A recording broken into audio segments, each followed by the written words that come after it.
One media narrative I've wanted to tackle for a long time is the overall notion Jayson Tatum somehow isn't clutch, and among his superstar peers is one of the lesser clutch players in the NBA. Now, this narrative largely spawns from the 2022 finals, and of course I'll admit Tatum in that series did not show up. But despite that one bad series, Tatum's entire career to this point, he's had numerous big-time shots, game winners, buzzer beaters, and great series versus great players. Most notably, beating Kevin Durant, Joel Embiid, Jimmy Butler, and even Giannis. And getting back to the clutch gene argument, the main two guys pushing this narrative are Stephen A. Smith and Kendrick Perkins, two of the biggest dopes at ESPN and the media in general. That when it comes to clutch time shooting, the only person in the league worse than Jayson Tatum is Klay Thompson. Klay Thompson's at 29.8%, and I'm just looking at Jayson Tatum at 31.9% in terms of his clutch shooting, and I'm looking at 35% shooting from the field, 19% from three-point range over the last 3 years in clutch time situations, and I'm saying that's not what MVPs are made of. Now, stopping right there, those stats, those numbers, they're from about, I would say, a month and a half ago, and they went viral. Now, here's the thing though. Those stats, those numbers, those shooting splits, despite not being great, they're from the regular season, not the playoffs. And here's the thing, ESPN, very slick, very slimy with their stats and their false narratives.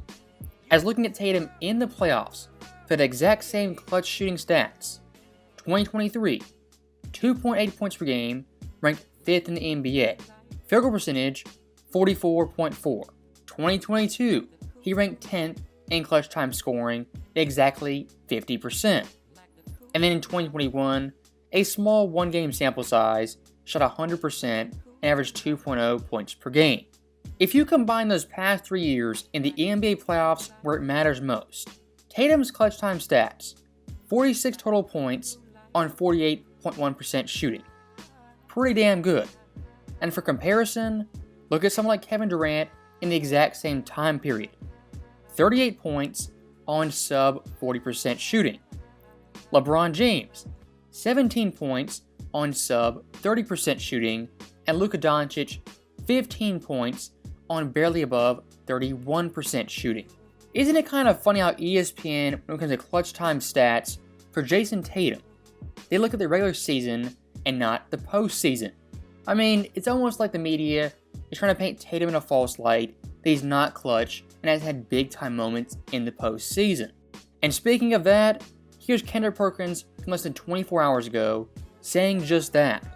Jayson Tatum told me that he feels like every time he steps on the floor, he is the best player that is between those lines. But you've said he wasn't in the finals in 2022. He wasn't last year in the postseason. Is he ready to be now? He better be.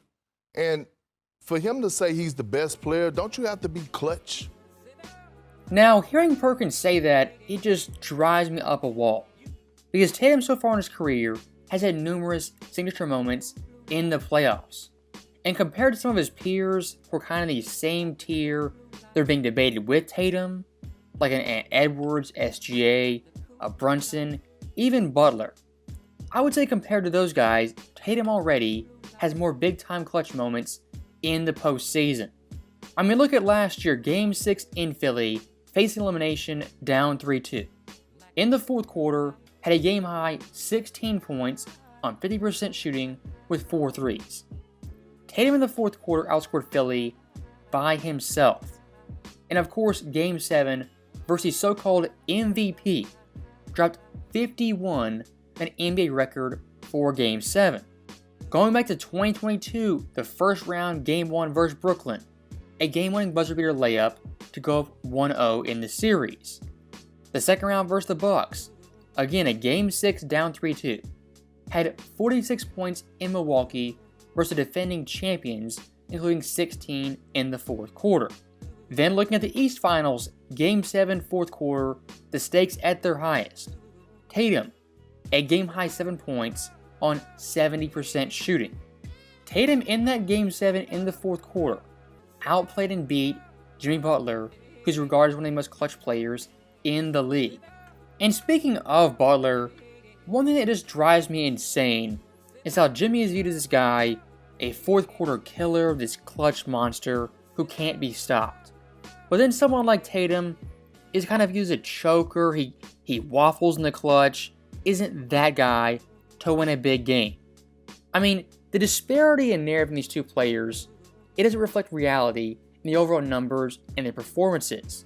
As looking at Tatum, in the past two playoff runs, 2022 and 23, his fourth quarter stats, 253 points, 45% from the field, 39% from three, 86 from the line, with a plus-minus of plus 56. Now looking at Butler, very, very similar. Around 250 points, 50% shooting, 33% from three, 80% from the line, with a plus-minus of plus 58.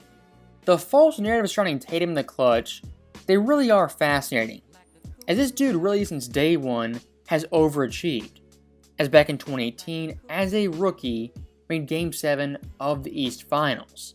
And one thing that kind of works against Tatum is just that. He's been in the playoffs since day one. Guys like SGA, Brunson, who kind of came along slowly then burst onto the scene.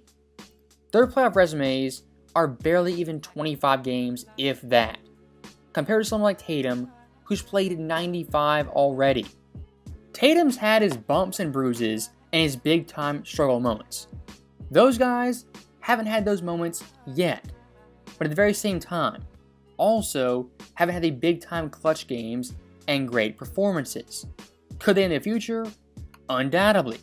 But right now, don't have that resume or that laundry list of clutch games and moments. And in comparison to someone like SGA, who I think Tatum is better than, SGA this year finally got his team to the playoffs as the first seed, and his overall stats were fantastic, averaging 30 points per game.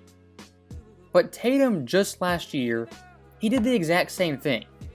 And ask yourself, why are Tatum's numbers this year down compared to 2023? Well, it's quite simple. Got Porzingis as well as Drew Holiday. And Tatum, the individual, for the benefit of the team, took a step back. SGA in the future, when they improve their roster, get more help, his overall numbers will come back to reality at around 26, 27 points. Does it mean he's a worse player? No, of course not. He's going to get better and better and better. My overall point is, though, a player's stats, their scoring average, is highly dependent on their team and their role on said team. I mean, look at Kendrick Perkins. He was saying Jalen Brunson this year has been better than Tatum. And why he's saying that? Because of the stats. If the Knicks and the Celtics meet in the playoffs, Perk, would Jalen Brunson possibly be the best player in that series? Hell yeah. If Tatum wanted to average 30, 32 points per game and win about 45, 50 games as a team, he could have done that easily. But for the benefit of the team, took a step back for KP, as well as Drew. There's not many 25, 26-year-olds in the NBA smack dab in the middle of their prime who would take a step back offensively after averaging 30 points per game and being first team All-NBA. And to kind of wrap this video up, put a bow on it, looking at Tatum's fourth quarter stats in last year's playoffs, this dude, he was actually fantastic. Scoring-wise, 6.7 points per game, that ranked 4th. True shooting percentage, 61.9. From 3, 33%, and from the line, just under 87%.